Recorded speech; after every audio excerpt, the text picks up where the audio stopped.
నమస్తే, welcome to Y news. నేను పుష్ప. బులెటిన్ల ముందుగా హెడ్లైన్స్. హస్తకళాకారులకు హస్తకళల అభివృద్ధి సంస్థ చేయూత, వృత్తి నైపుణ్యం శిక్షణ పొందిన వారికి కిట్లు అందజేసిన అయ్యన్న.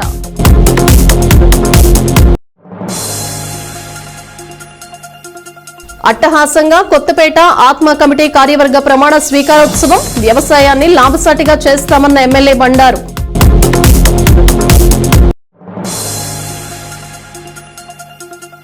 ఆత్రేయపురం మండలంలో కోడి పందాల స్థావరంపై పోలీసుల మెరుపు దాడి, 10 మందిపై కేసు నమోదు, 40 కోడిపుంజులు స్వాధీనం.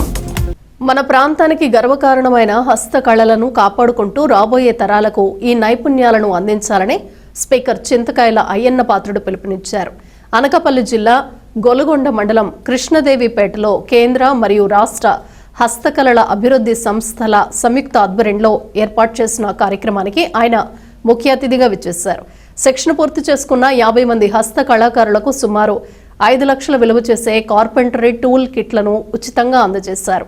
ఈ కార్యక్రమంలో కేంద్ర హస్తకళల అభివృద్ధి సంస్థ assistant director Aparna Lakshmi, Visakhapatnam Lepakshi manager Karthik, Vijayawada Lepakshi finance manager Kumar, Narsipatnam నియోజకవర్గ జనసేన ఇన్ఛార్జ్ రాజాన సూర్యచంద్ర, రాష్ట్ర అవార్డు గ్రహీత మరియు ఏటికొప్పాక లక్కబొమ్మల కళాకారుడు పెద్దపాటి శరత్, మాజీ జడ్పీటీసీ మరియు మండల టీడీపీ అధ్యక్షులు చిటికెల తారక వేణుగోపాల్, మాజీ ఎంపీపీ అడిగర్ల నానిబాబు పాల్గొన్నారు. దీని గురించి ఆలోచించి ట్రైనింగ్ సెంటర్ కూడా పెట్టి ట్రైనింగ్ కూడా ఇవ్వడం జరిగింది. అయితే మన దగ్గర చాలా మంది కళాకారులు ఉన్నారు, నాకు తెలుసు.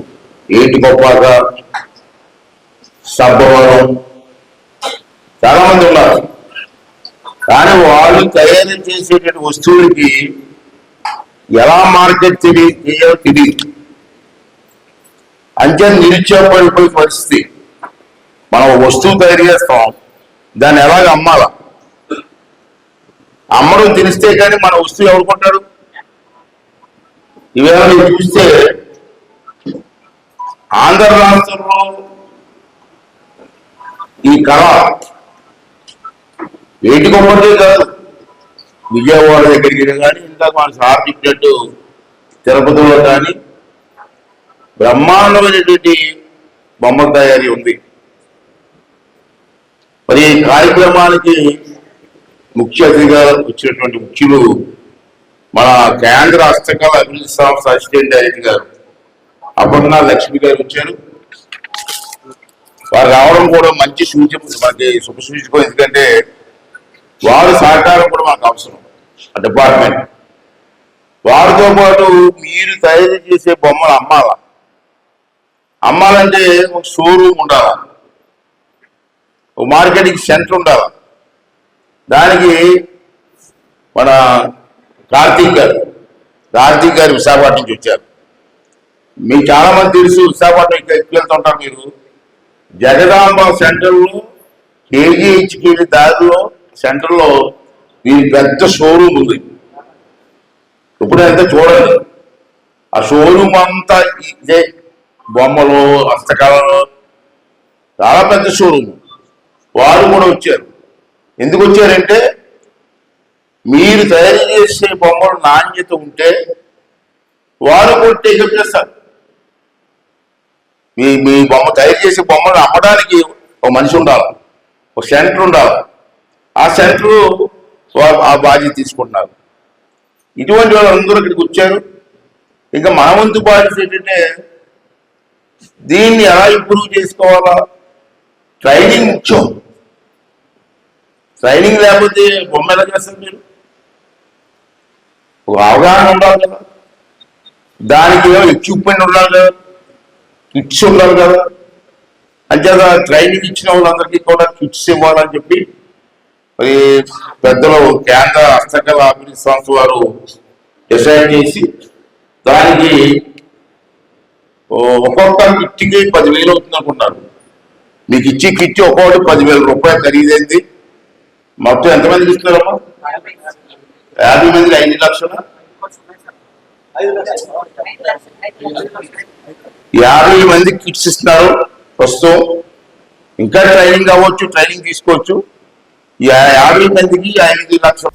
వ్యవసాయం చేయటం నామూషి కాదని, వ్యవసాయం ద్వారా పరిశ్రమల కంటే ఎక్కువ ఆదాయం తీసుకొచ్చేలా అధునాతన పద్ధతులు రావాలని కొత్తపేట ఎమ్మెల్యే బండారు సత్యానందరావు అన్నారు. రావులపాలెం శ్రీకృష్ణదేవర కాపు కళ్యాణ మండపం వేదికగా నూతనంగా నియమితులైన కొత్తపేట బ్లాక్ ఆత్మ కమిటీ ప్రమాణ స్వీకారోత్సవం అట్టహాసంగా జరిగింది. BC cooperative finance corporation chairman Reddy Anantakumari, Reddy Subrahmanyam, Kothapeta నియోజకవర్గ జనసేన పార్టీ ఇన్ఛార్జ్ బండారు శ్రీనివాస్, తెలుగు రైతు రాష్ట్ర ప్రధాన కార్యదర్శి Akula Ramakrishna, Ravulapalem cooperative society bank అధ్యక్షుడు కెవి సత్యనారాయణ రెడ్డి తదితరులతో కలిసి హాజరైన ఎమ్మెల్యే బండారు ముందుగా జ్యోతి ప్రజ్వలన చేశారు. అనంతరం కొత్తపేట బ్లాక్ ఆత్మ కమిటీ చైర్మన్ గా నియమితులైన జక్కంపూడి సీతారామకృష్ణ బాలాజీ, జిల్లా రైతు సలహా కమిటీ సభ్యుడిగా నియమితులైన కుదప కృష్ణమూర్తి, కమిటీ సభ్యులు తదితరులతో ప్రమాణ స్వీకారం చేయించారు. అనంతరం ఆయన మాట్లాడుతూ వ్యవసాయం నుంచి 10,000, 15,000 కౌలు వస్తే చాలు అని కొందరు రైతులు అనుకుంటున్నారని, అలా కాకుండా వ్యవసాయాన్ని స్వయం సమృద్ధికి ఆలంబనగా మార్చుకోవాలన్నారు. వ్యవసాయం లాభసాటి, వ్యవసాయం పరిశ్రమ కంటే ఎక్కువ ఆదాయం తేవచ్చు. వ్యవసాయం నామోసి కాదు. నా వ్యవసాయం నేను చేసుకుని నా కాళ్ళ మీద నేను నిలబడి నాకు తగ్గ ఆదాయాన్ని నేను తెచ్చుకుంటున్నానని సగర్వంగా తలెత్తుకు తిరిగే విధంగా వ్యవసాయ అధునాతన పద్ధతులు రావాలి. దానికోసమే నేటి యువకుడు బాలాజీ లాంటి యువకుడు నడుము బిగించాలి. ఆత్మ కమిటీ చైర్మన్ గా చక్కటి యువకుడికి అవకాశం ఇచ్చాం. మన నియోజకవర్గంలో రైతుల కోసం రైతులు కోరుకుంటా ఉన్నాను.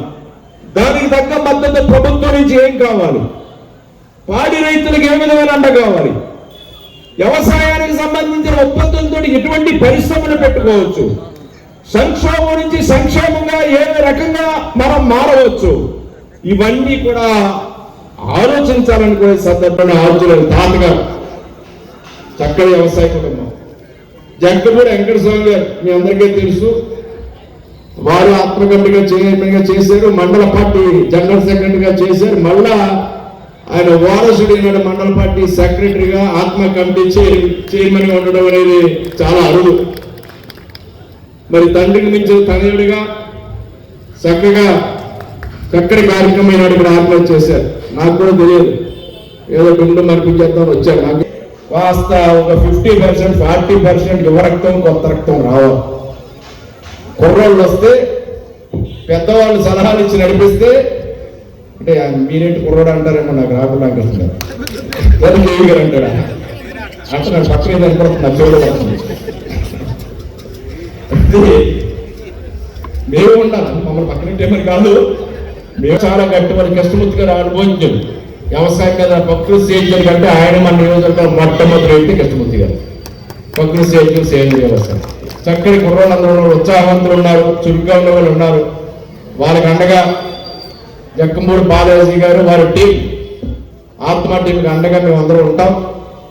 మరి రైతు అధ్యక్షులు ఉన్నారు ఆకుల రామకృష్ణ గారు. ఆయన మంచి రైతు రంగం మీద అనుభవం వ్యక్తి, రాష్ట్ర స్థాయిలో తెలుగు రైతు ప్రధాన కార్యదర్శి. అదేవిధంగా సత్యనారాయణ గారు ఉన్నారు. ఇందాక సుబ్రహ్మణ్యం గారు చెప్పినట్టుగా ఏదైనా ఉండే వ్యవసాయ పరంగా మార్కెటింగ్ కమిటీగా చేయాలి. వ్యవసాయ సంస్థలు అన్ని పట్టుకోవచ్చు. ఆయన స్వయంగా రైస్ మిల్లరు, రైతు. మొన్న కూడా ఎరువుల దుకాణం పెట్టాలని మార్కెటింగ్ కమిటీలో పరిగెట్టుకుని ఓపెన్ చేయించారు. రైతులకు అందరికీ అందుబాటులో ఉండాలి ఎరువులు. బయట 300 అమ్ముతున్నారండి, మనం ఇక్కడ 270 రూపాయలకి, మనం 267 రూపాయలకి మనం ఇవ్వచ్చు అంటే వెంటనే నేను వచ్చి ఓపెన్ చేయడం జరిగింది ప్రారంభించాలంటే. అందుకే మా సీని గారు, మేమందరం కూడా, మా నాన్నగారు కూడా వ్యవసాయ కుటుంబమే, మేము వ్యవసాయ కుటుంబం నుంచి వచ్చిన వాళ్ళమే. మా తమ్ముడు సీని గారు కానీ, నేను కానీ, సుబ్రహ్మణ్య గారు కూడా మన నియోజకవర్గం అవగాహన ఉన్న మన నియోజకవర్గ అభివృద్ధి కోసం అన్ని రకాల సహకరిస్తూ మంచి సలహాలు ఇచ్చి ఇందాక మంచి ఆశీస్సులు ఇచ్చారు బాలాజీ గారికి. బాలాజీ అని నేను కొత్తపేట బ్లాక్ రైతు సలహా కమిటీ చైర్మన్ గా ఎంపిక అయినందుకు మరియు ఎంపిక చేసిన ఆత్మ మరియు వ్యవసాయ శాఖకు ప్రత్యేక ధన్యవాదాలు తెలియజేస్తున్నాను.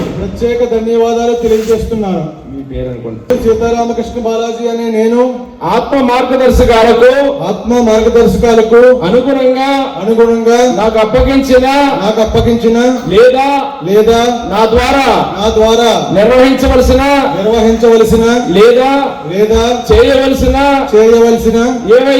ఏవైనా రైతువారీ కార్యక్రమాలు పూర్తి స్థాయిలో నా బాధ్యతగా తీసుకుని నిర్వహిస్తానని మరియు ఆత్మ పరిధిలో అలా వ్యవసాయ మరియు అనుబంధ రంగాలను రైతులకు ఉపయోగపడే అన్ని రకాల సేవా కార్యక్రమాలకు ఏ విధమైన భేదాభిప్రాయాలు లేకుండా క్రమశిక్షణ పాటిస్తూ నాకిచ్చిన కర్తవ్యమును సేవా దృక్పథంతో శ్రద్ధగా నిర్వహించదని తెలియజేస్తున్నాను. దేశ మరియు రాష్ట్రాలకు వెన్నెముకగా ఉంటూ నిరంతరం ప్రజలకు అన్నం పెట్టే రైతన్నకు సేవలు అందించడం నా బాధ్యతగా భావిస్తూ ఎల్లవేళలా రైతులకు అందుబాటులో ఉంటానని ప్రమాణం చేస్తున్నాను. ఎంపికైనందుకు మరియు ఎంపిక చేసిన ఆత్మ మరియు వ్యవసాయ శాఖకు ప్రత్యేక ధన్యవాదాలు తెలియజేస్తున్నాను. మీ పేరు నేను ఆత్మ మార్గదర్శకాలకు అనుగుణంగా నాకు అప్పగించిన లేదా నా ద్వారా నిర్వహించవలసిన లేదా చేయవలసిన ఏదైనా రైతువారీ కార్యక్రమాలు పూర్తి స్థాయిలో నా బాధ్యతగా తీసుకుని నిర్వహిస్తానని మరియు ఆత్మ పరిధిలో గల వ్యవసాయ మరియు అనుబంధ రంగాల రైతులకు ఉపయోగపడే అన్ని రకాల సేవా కార్యక్రమాలు ఏ విధమైన భేదాభిప్రాయాలు లేకుండా క్రమశిక్షణ పాటిస్తూ నాకు ఇచ్చిన కర్తవ్యమును సేవా దృక్పథంతో శ్రద్ధగా నిర్వహించదని తెలియజేస్తున్నాను. దేశ మరియు రాష్ట్రాలకు వెన్నెముకగా ఉంటూ ప్రజలకు అన్నం పెట్టే రైతన్నకు సేవలు అందించడం రైతులకు అందుబాటులో ఉంటానని ప్రమాణం చేస్తున్నాను. అంబేద్కర్ కోనసీమ జిల్లా ఆత్రేయపురం మండలం ఉచ్చిలి గ్రామ శివారుల్లో అక్రమంగా కోడి పందాలు నిర్వహించేందుకు సిద్దమవుతున్న ముఠాపై పోలీసులు దాడులు నిర్వహించారు. విశ్వసనీయ సమాచారం మేరకు Ravulapalem rural CI BH Vidyasagar పర్యవేక్షణలో ఆత్రేయపురం ఎస్ఐ ఎస్ రాము సిబ్బందితో కలిసి ఉచ్చిలి ఏటుగట్టు దిగువన ఏర్పాటు చేసుకున్న కోడి పందాల శిబిరాలపై దాడి నిర్వహించారు. ఈ దాడిలో కోడి పందాలకు ఏర్పాటు చేసుకున్న 10 మందిని పోలీసులు అరెస్ట్ చేసి వారి వద్ద నుంచి 6,000 నగదును 40 కోడి పుంజులను స్వాధీనం చేసుకున్నారు. నిందితులపై కేసు నమోదు చేసి దర్యాప్తు చేస్తున్నట్లు ఎస్ఐ ఎస్ రాము తెలిపారు. అక్రమ జూదాలు అసాంఘిక కార్యకలాపాలను సహించబోమని ఆయన హెచ్చరించారు.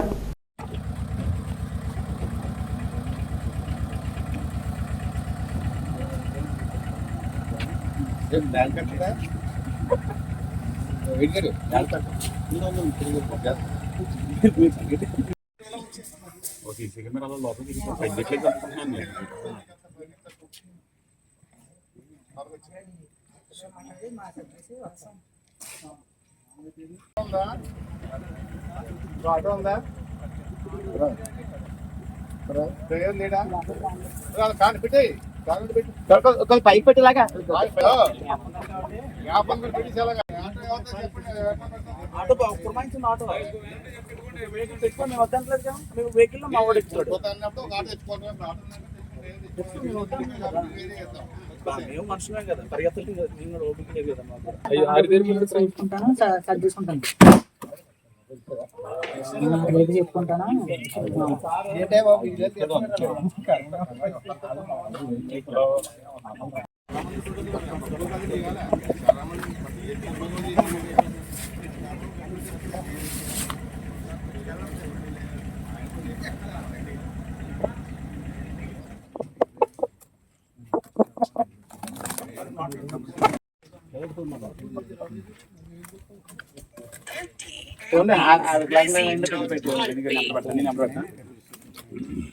పర్లేదు కాదు మన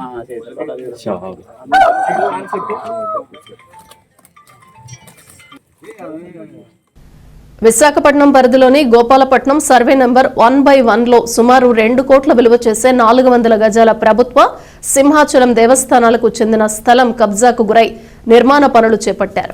దీనిపై ఫిర్యాదులు రావడంతో కబ్జాకు గురైన స్థలాన్ని ఇరువురు అధికారులు పరిశీలించారు. సదరు స్థలం కబ్జాకు గురైనట్లు నిర్ధారణ కావడంతో ఇటు దేవస్థానం అటు రెవెన్యూకు సంబంధించి 2 హెచ్చరిక బోర్డులను పాతిపెట్టి కబ్జాకు పాల్పడ్డ వారికి చుక్కలు చూపించారు. ఒకే స్థలంలో 2 వేర్వేరు హెచ్చరిక బోర్డులు పెట్టడంతో స్థానికులు ఆసక్తిగా చర్చించుకుంటున్నారు. ఇవ్వండి మేడం, ఇంకా ఎలాంటివి ఏమైనా చేస్తే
కాకినాడ జిల్లా తాళరేవు మండలం ఇంజరం గ్రామానికి చెందిన ప్రముఖ ఆయుర్వేద వైద్యులు స్వర్గీయ దుడ్డు రాజయ్య సంస్మరణ సభ ఆదివారం ఘనంగా జరిగింది. గ్రామానికి చెందిన మహేంద్రవాడ శ్రీ రంగసాయి ఇంటి వద్ద కాకరపర్తి వెంకట్రావు అధ్యక్షతన నిర్వహించిన ఈ కార్యక్రమంలో పలువురు వక్తలు మాట్లాడారు. విశ్రాంత ఉపాధ్యాయులు ఓలేటి వెంకటరమణమూర్తి, సాలగ్రామ భీమశంకర శర్మ, కాకరపర్తి సుబ్రహ్మణ్యం తదితరులు రాజయ్య సేవలను కొనియాడారు. ఈ కార్యక్రమంలో ఓలేటి బంగారేశ్వర శర్మ, నృసింహదేవర, వెంకట విశ్వనాథ, ద్విభాష్యం నగేష్ బాబు, మధునా పంతుల సత్యనారాయణమూర్తి, మధునా పంతుల వెంకట చలపతి, ముమ్మిడివరం వ్యవసాయ మార్కెటింగ్ డైరెక్టర్ ఆకెళ్ల నాగేశ్వరరావు, సర్పంచ్ ముద్దన వెంకట ప్రసాద్ తదితరులు పాల్గొన్నారు. భార్య పిల్లలు కోసం జంతువులు కూడా తాపత్రయపడతాయి. అందరికీ చేయదు కదా, అందరికీ కలగదు. ఎందుకు చేయాలి? తాపాన్ని శమింపజేయడం. దానివల్ల అతను లోటు వల్ల వచ్చేటువంటి బాధని నలుగురు కూర్చుని 2 మంచి మాటలు మాట్లాడుకుని ఉండడంలో ఆ జీవికి తాపం ఉపశమనమిస్తుంది. అది సంతాప సభ. అందుచేత ఈ రోజున చెప్పాను కదా, అందరికీ జరపలేదు. మరి సత్యం బాబాయ్కి ఎందుకు చేశారు? శ్రీనివాస్ మావయ్య గతించారు, శ్రీనివాస్ మావయ్యకి చేశాం, సత్యం బాబాయ్కి చేశాం. రాజీపట్నానికి చేస్తున్నాం. ఎందుకు వీళ్ళందరూ సత్యబాబయ్య వైద్య రంగంలో సేవ చాలా ఘనంగా మనం చూసాం. వాడు సంపాదించింది అదనమాట. సూర్యపండు చెప్పాడు కదా, వాళ్ళు ఏం సంపాదించలేదు అని. వెళ్ళినా సరే ముందు నేను మీరు ప్రాణదాతులండి, మీరు ప్రాణాన్ని ఇస్తారు మాకండి, అలా అనకండి కాదు. ఇప్పుడు నిశాంత్ గారు అనేటువంటి డాక్టరిస్ట్ ఇక మన కాకినాడలో ఉండేటువంటి ట్రస్ట్ హాస్పిటల్లో ఉంటారు. ఆయన ఇంటి దగ్గర సంధ్యావందనం ఇవన్నీ చేసుకుని ఈ విభూతి అన్నిటితోటి అక్కడికి వచ్చి సీట్లో కూర్చుంటారు. ఆయనకి గురువు, మన గురువు గారి దగ్గర శిష్యుడు సుబ్రహ్మణ్యం, సుబ్బతాత అంటాం, అతని దగ్గర నేర్చుకున్నాను చెప్పారు ఆయన నాకు. అటువంటి వైద్యులు, ఇప్పుడు వైద్య కుటుంబం వీరిది. ఈ వైద్య కుటుంబం పరంపర దుడ్డు రాజయ్య గారు, రామూర్తి గారు అనేటువంటి వ్యక్తి ఈ ప్రపంచం నుంచి నిష్క్రమిస్తే ఒక సుదీర్ఘమైన సంస్కృతి నిష్క్రమించినట్లే. ఒక 90 సంవత్సరాలు నిండేటువంటి వ్యక్తి మనుషుల మధ్య అదృశ్యమవుతే ఒక చరిత్ర ముగిసినట్లే. ఒక 90 సంవత్సరాలు నిండేటువంటి వ్యక్తి ఒక పెద్ద కుటుంబం నుంచి అదృశ్యమవుతే అనుభవ పరిమళం వాడిపోయినట్లే. సభ ఏర్పాటు చేసుకోవడం అత్యంత బాధాకరమైన విషయం అయినప్పటికీ వారిపై గల గౌరవంతోనూ ఉన్న అనుబంధాన్ని పురస్కరించుకొని వారి గొప్పతనాన్ని స్మరించుకుంటూ వారికి మన నివాళిని అర్పించడానికి ఈ సంస్మరణ సభ ఏర్పాటు చేయడం అయింది. శ్రీ దుడ్డు రాజయ్య గారు ఆయుర్వేద వైద్యంలో పట్టభద్రులై తన తండ్రి గారైన శ్రీ దుడ్డు రామూర్తి గారి ద్వారా అనువంశికంగా వస్తున్న ఆయుర్వేద వైద్యం చేసేవారు అనే విషయం మనకు తెలుసు. ఈ రోజుల్లో పరీక్ష చేస్తే కానీ రోగ నిర్ధారణ చేయని ఈ రోజుల్లో రాజయ్య గారు నాడి చూసి వైద్యం చేయడంలో దిట్టగా మంచి పేరు పొందారు. ఇదే కాకుండా వీరు సాహిత్యంలో అపారమైన ప్రావీణ్యం గలవారు కూడా. వీరి దగ్గర సుమారు 5,000 పుస్తకాలకు పైన ఉండేవి. అది ఒక గ్రంథాలయమే. అది వారి సాహిత్యాభిలాషకు ఒక మచ్చు తునక. వారి చివరి రోజుల్లో ఆ అమూల్యమైనటువంటి గ్రంథాలని గ్రామంలో ఉన్నవారికి, ఆసక్తితో ఉన్న వాళ్ళకి తన స్వహస్తాలతో ఇవ్వడం జరిగింది. వీరు బ్రహ్మశ్రీ మాడుగుల నాగపండి శర్మ గారు, గరికపాటి నరసింహ. అనకాపల్లి గవరపాలెం శ్రీ జగన్నాథ స్వామి దేవస్థానంలో జరిగే లక్ష ప్రదర్శన జయప్రదం చేయాలని ఆలయ చైర్మన్ దాడి బుజ్జి కోరారు. ఆలయ ప్రాంగణంలో ఏర్పాటు చేసిన విలేకరుల సమావేశంలో ఆయన మాట్లాడారు. ధనుర్మాసాన్ని పురస్కరించుకుని ఈ నెల 16 నుండి జనవరి 16 వరకు ఈ లక్ష ప్రదర్శన ఆలయ ప్రాంగణం చుట్టూ జరుగుతుందని ఆయన తెలియజేశారు. మాజీ మంత్రి, శాసనసభ్యులు కొనతాల రామకృష్ణ, జనసేన నియోజకవర్గం ఇన్ఛార్జ్ భీమరశెట్టి రామకృష్ణ సూచనల మేరకు మొట్టమొదటిసారిగా ఈ కార్యక్రమానికి రూపకల్పన చేయడం జరిగిందన్నారు. 220 సంవత్సరాల చరిత్ర కలిగిన ఆలయంలో జరిగే లక్ష ప్రదక్షిణలో భక్తులు, స్థానికులు పాల్గొని స్వామివారి ఆశీస్సులు తీసుకోవాలని ఈ సందర్భంగా ఆయన కోరారు. ప్రతిరోజు ఉదయం నుండి సాయంత్రం వరకు ఈ లక్ష ప్రదర్శన జరుగుతుందన్నారు. ఈ కార్యక్రమంలో గవర కార్పొరేషన్ రాష్ట్ర డైరెక్టర్ విల్లూరి హరికృష్ణ, ఆలయ ధర్మకర్తలు బుద్ధ ఆదిలక్ష్మి, ఎల్లబిల్లి ధనలక్ష్మి, కాడ్రేగుల మహాలక్ష్మి, పేకేటి తులసి, బొగతా కోటేశ్వరరావు, ఎండపల్లి చంద్రశేఖర్, మంగళపల్లి సుబ్రహ్మణ్యం, బొడ్డేడ చలపతిరావు, ఆలయ అర్చకులు బంకుపల్లి సత్యనారాయణ తదితరులు పాల్గొన్నారు. అబ్జెక్షన్ గా ఉంటే చెప్పండి, తీసేస్తాం. మీకు ఏదైనా తేడాగా ఉంది ఫోటో పాడాలని తీసేద్దాం. అది ముందు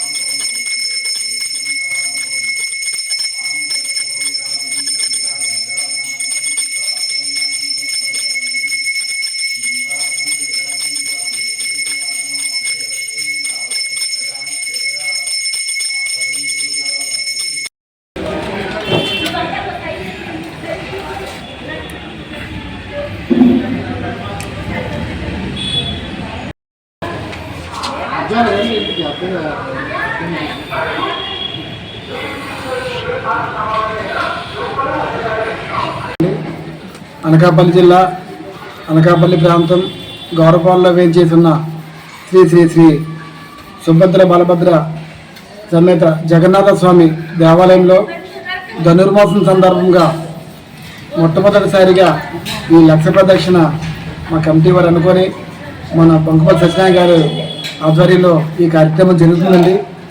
ఈ నెల రోజుల పాటు ఈ జరిగే ధనుర్మాసం కార్యక్రమంలో భక్తులందరూ కూడా వచ్చి స్వామివారి గుడి చుట్టూ ప్రదక్షిణ చేసి స్వామివారిని దర్శించుకొని స్వామివారి గొప్ప పాత్ర కోరుకుంటున్నాము. మాకు ఇంత మంచి అవకాశం ఇచ్చిన మా గౌరవనీయులు కొంతాల రామకృష్ణ గారు, ఇన్ఛార్జ్ వేమశ్రీ రామ్కి గారు, అదేవిధంగా ఎంపీ సీఎం రమేష్ గారు, వీళ్ళ ఆశీస్సులతో ఇటువంటి మంచి కార్యక్రమాలు మేము అందరం చేయగలుగుతున్నామండి. జై హింద్.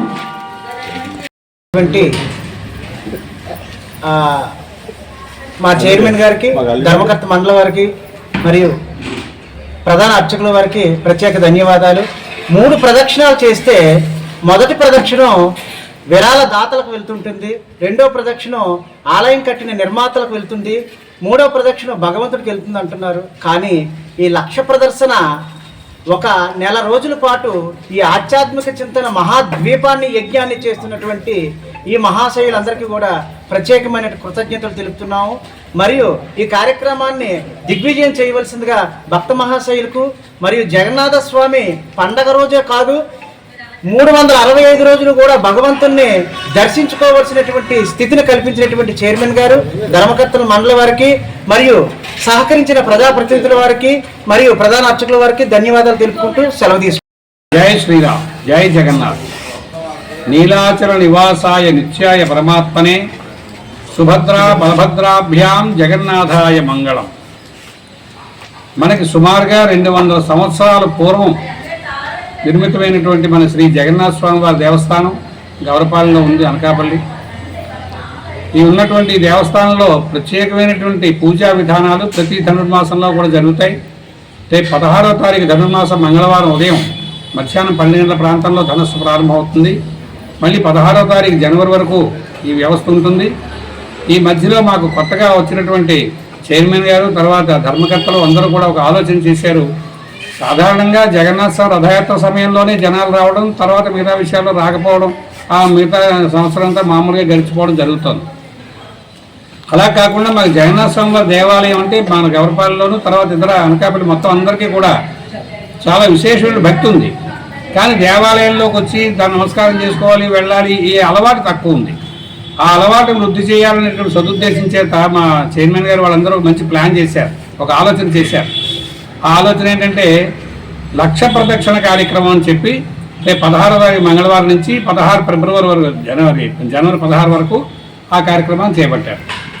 ఎవరు ఎంత శక్తి ఉంటే అంతమంది కూడా వచ్చి దేవాలయం చుట్టూ, పెద్ద దూరం కాదు కాబట్టి చాలా కౌంట్ కూడా చాలా సదుపాయంగా జరుగుతుంది, తక్కువ పరిధిలో తిరుగుతాం కాబట్టి ధ్వజస్తంభం మీదుగా స్వామివారి చుట్టూ ప్రదక్షిణ చేసి ఎంతమంది ఎన్ని చేశారో ఓ చీటి మీద రాసి అక్కడ డబ్బాకి పెడతారు. ఆ డబ్బాలో వేసేస్తే లక్ష ప్రదక్షిణలకి పూర్తవుతుంది. ఎప్పుడైతే లక్ష ప్రదక్షిణలు పూర్తవుతాయో మనం అందరం కూడా పరిపూర్ణంగా చేసినట్టుగా దీనికి ఆలోచన ఉంటుంది. అంతే, జనాల్ని దేవాలయంలోకి రప్పించాలని, హిందూ సాంప్రదాయాన్ని కాపాడాలి అంటే జనాలు దేవాలయంలోకి రావాలి. జనాలు దేవాలయంలోకి రావాలంటే ఏదో ఒక కార్యక్రమాన్ని నిర్వహించాలి, అది మంచి కార్యక్రమం అయి ఉండాలి. ఇన్ని సదుద్దేశంతో మంచి ఆలోచన చేసి మా చైర్మన్ గారు వాళ్ళందరూ కూడా ఈ కార్యక్రమాన్ని చేపట్టారు. కాబట్టి ప్రతి వారు రేపు మంగళవారం నుంచి ఉదయం పూట ఎక్కువ వస్తే ధనుర్మాసం కాబట్టి ప్రసాద వితరణ కూడా చక్కగా చేస్తాం. అన్నీ కూడా తప్పకుండా వచ్చి ప్రసాదాలు తీసుకుని స్వామివారి తీర్థ ప్రసాదాలు తీసుకోవాల్సిందిగా సవనీయంగా మనం చేస్తున్నాం. ఈ విషయాలన్నీ కూడా మనకి మన నాయకులైనటువంటి రామకృష్ణ గారు వాళ్ళందరూ కూడా అంటే నాయకుల పేర్లు అవన్నీ కూడా పెద్దలు మన ధర్మకర్త గారు మనవి చేస్తారు.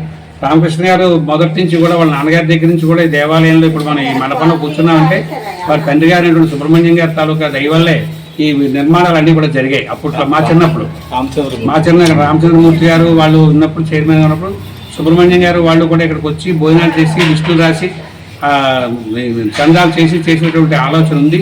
కాబట్టి ఆ పెద్దలందరూ కూడా మనకి ఈ కార్యక్రమాన్ని నడిపిస్తారు. ఈ విషయాలన్నీ కూడా పెద్దలు మనకి మా ధర్మకర్తల వారు తెలియదు. బులెటిన్ ముగించే ముందు హెడ్లైన్స్ మరోసారి. హస్తకళాకారులకు హస్తకళల అభివృద్ధి సంస్థ చేయూత, వృత్తి నైపుణ్యం శిక్షణ పొందిన వారికి కిట్లు అందజేసిన అయ్యన్న.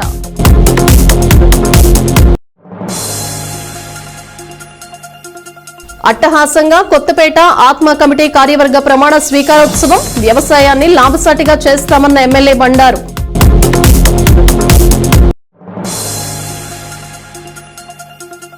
ఆత్రేయపురం మండలంలో కోడి పందాల స్థావరంపై పోలీసుల మెరుపు దాడి. 10 మందిపై కేసు నమోదు, 40 కోడిపుంజులు స్వాధీనం. ఇవి బులెటిన్ విశేషాలు. Keep watching Y news.